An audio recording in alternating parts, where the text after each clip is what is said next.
Now I'm watching Sheduer Sanders today. And he's on his first start at home. And he's playing the San Francisco 49ers. It's a pretty good football team, well-coached football team.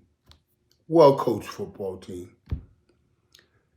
And on the sideline, he's going over the pad, looking at plays, and Jerry Jeudy's coming over and getting in his ear gate, yelling. I don't know, talking. You could see it was kind of a heated exchange. And I understand we got to communicate on the sideline, especially between quarterbacks and wide receivers.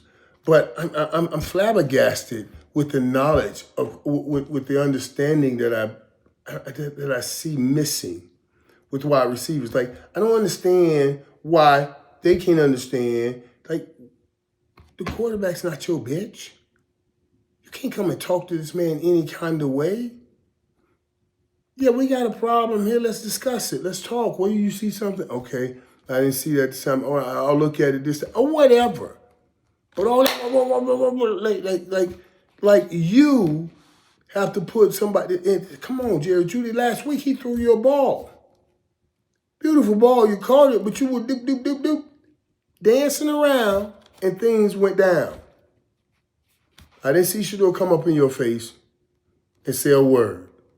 And my only thought could be, because I watch, right? I watch Bo Nix. I watch the Sunday night. I watched him make a play. He was going down, barely set feet, knee this high off the ground, and threw a touchdown. Quarter sudden. Called a touchdown. Big play. After the game, or at halftime or something, they were talking to Sean Payton. He was raising and praising his young quarterback. Raising and praising. And they were in a battle. They were not clearly killing the Commanders. They were in a battle. And I was like, The coach is giving him the utmost respect, raising him up, praising him up. So that coach is giving the authority to this young man by the way he speaks and handle him around the team. At first, I was like, Jerry Jeudy, this is daft. This is as dumb as you can be. And honestly, talking to all receivers, this shit is as dumb as it could be. I don't understand why you think we should show up the quarterback or yell at him or whatever in front of everybody. I don't understand why you can't understand that the one man that's going to touch that damn ball every play outside of ref in that center, it's going to be that quarterback. Now, the next men that get it after that, it's up to him. And why or what in the fucking world that can make, that they can send to your brain to say, fuck him over, screw him over, mess him over. If he's the first person, if he's the one person that is getting the ball every play, and the only person that can get it to you on any play.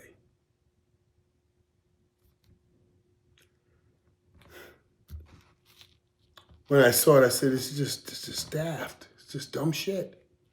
But then I thought deeper and deeper about it, and I look at the press conferences and everything, and I said, you know what?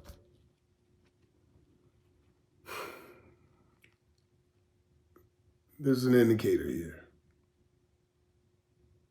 They're not going to try that with Bo Nix because of the respect and how his coach has handled him and treats him. He's pointing to, this is the leader And this is a very important part of our team. So you're not going to talk to him for any way because you're risking not being around. And I heard this thing, and I don't know if it's real, but I heard it, and I'll bring it up to you guys where they were talking about. Somebody said that Stefanski had already told his staff that we would consider this to be a red shirt year for Sheduer Sanders. Had no intentions on playing him whatsoever. And when they gave Dylan Gabriel the starting job and to put Joe Flacco on the second team, this is why the GM traded him. Because the GM wants Sheduer to have an opportunity, and they're saying the head coach and the GM are fighting. That makes sense. That makes sense. So that's why he traded Joe Flacco. He said, okay, you're going to take it out on this young man, take our thing out on this young man, then I'm going to make it the only option you have if something happens to Dylan Gabriel. And it did. And even after Sheduer won his first game, he didn't want to name him the starter.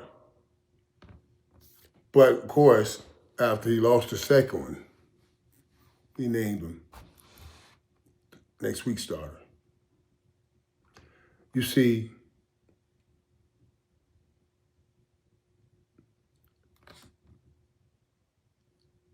Gary Stevenson, my offensive coordinator, University of Miami,